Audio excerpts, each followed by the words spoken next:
आज आपण तुमचा पुढचा भाग बघणार आहोत. बघा मग 7वा धडा आपला राहिला होता, त्याच्यात तो आहे मोशन, फोर्स अँड वर्क. म्हणजे गती, बल आणि कार्य. मोशन म्हणजे गती, फोर्स म्हणजे बल आणि वर्क म्हणजे कार्य. ठीक आहे. मग आता खाली दिलेलं आहे ऑब्झर्व अँड डिस्कस. तर पहिल्या ह्याच्यावर आहे की घोडा पळत आहे. ठीक आहे. दुसऱ्या ह्याच्यात गाय चरत आहे असं दाखवलेलं आहे. त्याचबरोबर एक माणूस गाडा ओढत आहे आणि कुकरची शिट्टी होत आहे असं तुम्हाला दाखवलेलं आहे.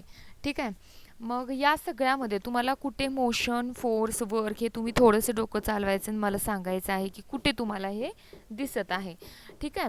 मग त्याच्यासोबत आपण बघा, what is the motion, what is the change in the motion. गती म्हणजे काय, गतीमध्ये कशामुळे बदल होत आहेत हे आपण पाहायचं आहे. मग बघा, पहिल्यांदा we have seen that the change occur in the motion or shape of the body when the force act on it. वस्तूवर बल कार्य करते तेव्हा तिच्या गतीमध्ये किंवा आकारामध्ये बदल होतो. इथं आपल्याला एका प्रश्नाचं उत्तर मिळाले. Now let us see how work is done when a force act.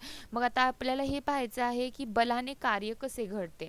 Distance आणि डिस्प्लेसमेंट. म्हणजे डिस्टन्स म्हणजे अंतर आणि डिस्प्लेसमेंट म्हणजे विस्थापन. बघा, रंजित's house is at place A. The figure alongside show the distance traversed by the Ranjit to reach his school at the D. बघा, रणजितचे घर ए या ठिकाणी आहे. डी या ठिकाणी त्याच्या शाळेत पोहोचण्यासाठी त्याने कापलेले अंतर बाजूच्या चित्रात दाखवलेले आहे. हे जे डिस्टन्स अँड डिस्प्लेसमेंट दाखवलेलं आहे हे. मग बघा, if we do not take direction in to account we find that Ranjit transferred a distance equal to A B plus B C plus C D. However, on doing this, his displacement was equal to the AD. Ranjit's displacement from his house to the school is shown in the picture with the broken in AD. AD is a minimum distance along the straight line from the Ranjit's house to the school. बघा, मग रणजितच्या दिशेचा विचार करता A B plus B C plus C D हे अंतर कापले. मात्र असे केल्यावर त्याचे विस्थापन ए डी इतके झाले. बरोबर. बघा, तुम्ही गणितात बघता A B plus B C plus C D हे नेहमी ए डी असते इज इक्वल टू. चित्रामध्ये रणजितचे घरापासून शाळेपर्यंत झालेले विस्थापन तुटक रेषा ए डीने दाखवले आहे. ए डी हे रणजितच्या घरापासून शाळेपर्यंतचे सरळ रेषेत कमीत कमी अंतर आहे. म्हणजे बघा, हे तुटक रेषेत जे दाखवले हे अंतर आहे, परंतु रणजितने कसं गेलं आहे A B plus B C plus C D. ठीक आहे. मग काय सांगितलंय बघा, the minimum distance traversed in the particular direction along a straight line is called a displacement. म्हणजे एका विशिष्ट दिशेने सरळ रेषेत कापलेल्या कमीत कमी अंतरास विस्थापन असे म्हणतात. ही व्याख्या विचारली जाऊ शकते. स्पीड अँड डिस्प्लेसमेंट बघा, आता त्याच्यामध्ये आपल्याला बघायचं आहे. आता ह्याच्यामध्ये स्पीड म्हणजे काय आणि स्पीड कसं कॅल्क्युलेट करायचं हे बघायचे. हे दोन प्रश्न ह्यांनी आपल्याला दिलेले आहेत. बघा, मग when we see that the speed of the car is a 14 kilometre per hour there is no need to specify the direction but to predict whether a storm will be reach a particular place or not a mention of its direction is essential. जेव्हा आपण एखाद्या गाडीची चाल 40 kilometre प्रति तास असे सांगतो तेव्हा दिशा सांगण्याची आवश्यकता नसते, परंतु वादळ एखाद्या निश्चित ठिकाणी येणार की नाही याची कल्पना येण्यासाठी दिशेचा उल्लेख करणे गरजेचं आहे. ठीक आहे. मग डिस्टन्स म्हणजे काय बघा, a length of the route actually traversed by the moving body in respective of the direction is called distance. Distance is a scalar quantity. बघा, एखाद्या गतिमान वस्तूने दिशेचा विचार न करता प्रत्यक्ष पूर्ण केलेल्या मार्गाची लांबी म्हणजे अंतर होय. आणि डिस्टन्स ही एक स्केलर क्वांटिटी म्हणजे आदिश राशी आहे. आता डिस्प्लेसमेंट म्हणजे बघा, the minimum distance transferred by the moving body in one direction from the original point two reach the final point is called a displacement.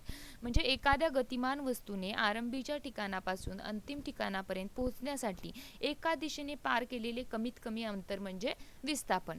मग बघा, in displacement both the distance and the direction are taken in to account therefore displacement is the vector quantity. विस्थापनामध्ये डिस्प्लेसमेंटमध्ये काय होतं, अंतर व दिशा या दोन्ही गोष्टींचा विचार होतो, म्हणून विस्थापन ही एक सदिश राशी आहे. The unit of the measurement distance and displacement is a metre. The S I as well as M K S system of the measurement. बघा, अंतर व विस्थापन या दोन्ही राशींचे एस आय व एम के एस मापन पद्धतीतील एकक मीटर मीटर हे आहे.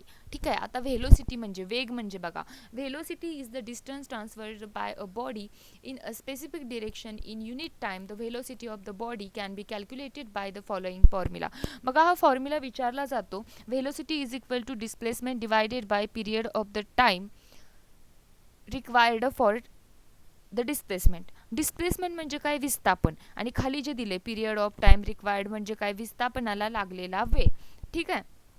खाली बघा आता काय दिलेलं आहे, लेट्स फाइंड द युनिट. आता तुम्हाला काय करायचे की एकक शोधायचे आहेत. ठीक आहे. हा चार्ट पूर्ण करून मला लिहून पाठवायचा आहे. Write the formula speed is equal to velocity is equal to. त्याच्या पुढे आपण बघणार आहे the unit of the speed or velocity is return as metre per second.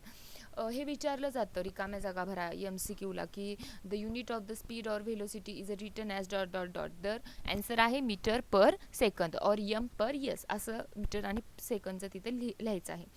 Late us now use the above formula to find Ranjit velocity and speed when he goes to the school. आता हा formula आपल्याला वापरायचा आहे रणजितचे शाळेत जाण्याचा वेग आणि चाल काढण्यासाठी. मग बघा, the actual distance transferred by the Ranjit from home to school AB plus BC plus CD असं सांगितलेलं आहे. मग तुम्ही वरच्या आकृतीत जर बघितलं तर AB 500 मीटर आहे, BC 700 मीटर आहे, CD अंतर 300 मीटर आहे. ते प्लस प्लस करून आपल्याला तिन्हींची बेरीज करून 1500 मीटर मिळालं. ठीक आहे. मग total time from home to school त्याच्यामध्ये बघा 8 मिनिटे वेळ ABचा आहे, BCचा 11 मिनिटे आहे आणि CDचा 6 मिनिटे आहे. त्या तिघांचं प्लस केलं की आपल्याला 25 मिनिट मिळत आहे. मग व्हेलोसिटी काढण्याचा फॉर्म्युला काय आहे, आपण वर बघितला, displacement divided by total time.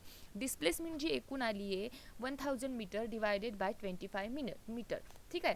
मग आता त्यानं डिवाइड केलं तर तुम्हाला उत्तर बघा 0.66 मीटर पर सेकंद एवढं मिळणार आहे.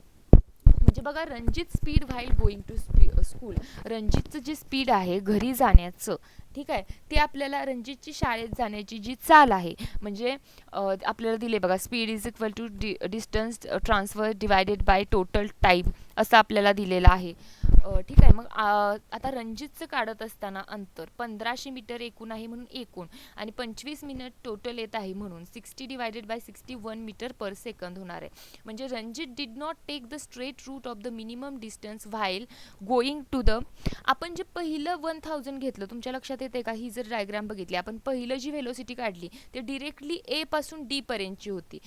मिनिटे तेवढीच असणार 25 मिनिटे, फक्त 1000 मीटर, आणि A to B, B to C, C to D ह्या तिन्हींची 500 प्लस 700 प्लस 300 केलं तर 1500 येते. दुसरी व्हेलोसिटी जी आपण काढतोय, सॉरी स्पीड जे काढतोय ते 1500 ने काढत आहे आणि त्याचं 1 मीटर आलेलं आहे. म्हणजे बघा, रणजितने शाळेत जाताना कमीत कमी अंतराचा सरळ मार्ग घेतला नाही, त्यामुळे त्याचा वेग व चाल यांचे परिमाण वेगवेगळे आले. जर रणजित प्रत्यक्षात AD या सरळ मार्गाने गेला असता तर त्याचा वेग व चाल यांचे परिमाण एकच आले असते. हे त्याचं उत्तर आहे.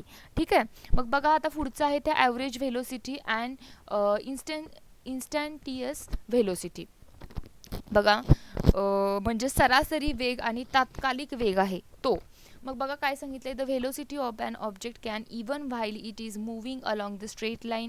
Suppose that the truck is a covering distance 14 kilometre from A to D in the straight line, this is its displacement will be 14 kilometre. म्हणजे बघा काय सांगितलंय, एखादी वस्तू सरळ रेषेत जाताना सुद्धा तिचा वेग बदलू शकतो. उदाहरणार्थ, एक ट्रक आहे A टू D पर्यंत निघालेला आहे, 40 किलोमीटर सरळ रेषेत जातोय, म्हणजेच AD एवढे विस्थापन आहे. बघा, इथून इथेपर्यंत त्यांनी दाखवलेलं आहे. मग बघा, if it require altogether 1 hour for this, its average velocity is a 40 km per hour. However, if the truck transfers the 10 km distance AB in the 10 minute, BC 20 minute and CD 30 minute, then बघा, त्याला लागणारा एकूण कालावधी जर 1 तास असेल तर त्याचा सरासरी वेग 40 किलोमीटर पर तास इतका होईल. परंतु AB हे 10 किलोमीटर अंतर ट्रकने 10 मिनिटात, BC 20 मिनिटात आणि CD 30 मिनिटात पार केले तर बघा, मग AB velocity for the distance AB अंतराचा प्रति तास वेग किती असणार आहे हे काढायचे, म्हणून 10 किलोमीटर डिवायडेड बाय 10 मिनिट. ABचं अंतर 10 किलोमीटर आहे आणि त्याचप्रमाणे आपल्याला मिनिटे सुद्धा बघा, पहिली ABची 10 दिलेत, 10 डिवायडेड बाय 10 बघा काय सांगितलेलं आहे, is equal to 60 kilometre divided by 60 minute असं आपल्याला त्यांनी दिलेलं आहे. टोटल करून त्यांनी आपल्याला इथे दाखवलेले आहे. इज इक्वल टू आन्सर जे आहे ते त्यांचं 60 किलोमीटर पर हवर असं येत आहे. ठीक आहे, बघा इथेपर्यंत आज आपण बघितलेलं आहे.